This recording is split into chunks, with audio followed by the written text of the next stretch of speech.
This tangle is called Swirl a Scroll.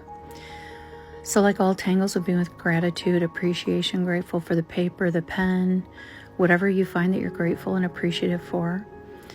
And then I took a pencil and drew 4 dots, made a border, inked the borders, and then put an orb in the center. Now I'm going to take off and land, and I'm going to take off from the orb and land along the edge of the right side of the border and then create a swirl, a spiral, or a version of printemps. And then I'm going to do it again, and I'm going to do it in each corner. And take your time, go nice and slow, leave a decent amount of space in between each part of the spiral. Make sure that your shoulders are relaxed, you're not grinding your teeth. The pressure with the pen is light, both gripping it and on the paper. This is a great time to set intentions. And once we get done with this last spiral, now we're going to take a look at this spiral. Now don't connect from the line on the border, connect from this part of the spiral down about 3/4 of the way to the curved line of the other one. And the right side of the spiral, you're just going to re-ink that border line. And so again, you're just going from the side of the spiral, not that first one, and then the other side, you're just re-inking the border.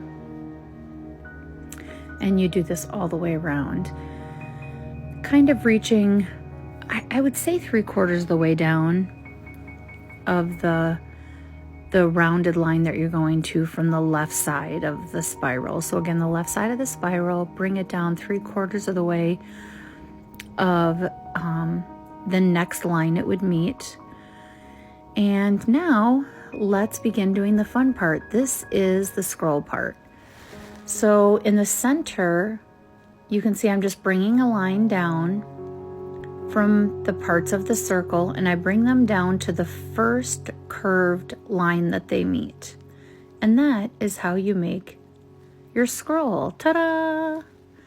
So again, from that center one, just bring it down to the first line it meets, the side of each of the spirals to the first line it meets, and then the next side to the first line it meets. Do that all the way around. Then I'm just curving some lines on this inside area. And I'm going to go ahead and curve all of them all the way around. And then once I get done with that, I was trying to think of what I wanted to do next with the scroll. So I decided to still have lines on the scroll, but to make it be dimensional like the scroll is rounded, I wanted to make sure that the lines were kind of tethered and curved. And this way, bringing that line down into a curve, so instead of straight, we're bringing it down and curving it. That is what's going to make the scroll look rounded. So I did this on a live, and it was very, I'm not sure what I'm doing. I know I'm going to do some scrolls, and it ended up turning into this, which everybody loved, so we ended up cutting the live short to do this. Now in the corner, I just pull a little spiral to one side and then to the other, and I do this to ink this corner back here. And it gives it a nice little design, but then you don't have to worry about this little corner back here. It's already been given some ink, so it'll be nice and weighted behind there, and you just won't have to think about it. So I do this on all 4 corners, going all the way around. And then once that's done, it's time to really start thinking about shading. I use a regular pencil and what's called a tortillon, Tortillon. And so right now I'm just doing this top part real light. With shading, I like to start light and add layers if need be. One thing with graphite is in this kind of lighting, it's shiny. So until I hold it up, it will be shiny. This is me using the tortillon to just blend it just slightly. Now I take it and I do the back side, which is underneath, and that I'll have the shading be a little bit darker. So I'll put a little bit heavier of graphite line so that it kind of pushes that up a little bit.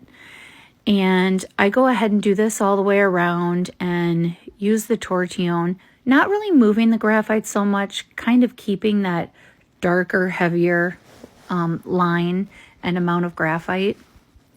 And I do this all the way around. And then once I'm done doing that, then I start looking a little bit more at the scroll itself and how I shade the scroll so that the scroll looks rounded. So I start by shading the bottom of the scroll and then the actual lines that are below that, okay? So the ones that are coming in from the left to the right onto the scroll, and then the opposite side of the scroll.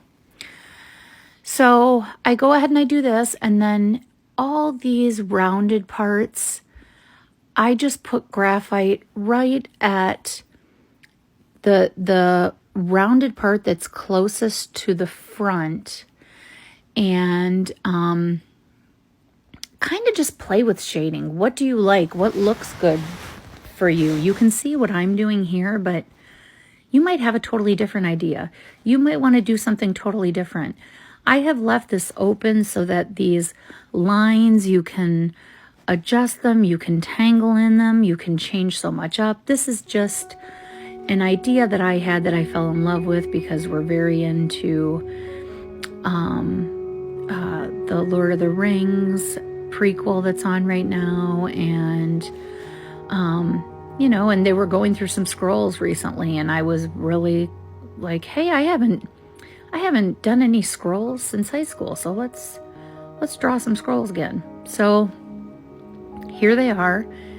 And then just play with the shading. Put some graphite somewhere, see how you like it. If you don't like it, take it off. If you feel like it needs more, add more. If you want to play with white charcoal to add some highlight, you can always do that. And my favorite tool to blend when I'm trying to really get a nice blend between the smoky gray and into white is my finger. I love to use my finger as a blending tool, and I use my finger quite a bit. So I'm just kind of finishing this up, and then this is how it looks so far, which looks pretty cool, but I did decide to add some white charcoal to the very tops of the scrolls and to kind of that little center part of piece of paper. It very much looks like if you would touch that orb in the center and lift it up, that it would kind of be just very light and almost like fabric. It looks much different in person. And also for shading, really check out your shading without a bunch of harsh light, because your shading will look much different when it's not under an LED or a fluorescent or bright light. And you might have enough the way it is. And so when I looked at this, I was like, oh yeah, this is really nice. So I left it like this. I did this video and then I took a whole bunch of pictures afterwards. So this is what I came up with for this wonderful tangle. I love it. It's probably one of my favorites that I've done. And now you shall know how to do it. In the description of this video, I also have a link tree that links you to all the things that I love, from my Amazon affiliate link where you can go to the list of tangle supplies I use, to my Etsy shop, to Grabby, which I have a promo code for, the grounding mat.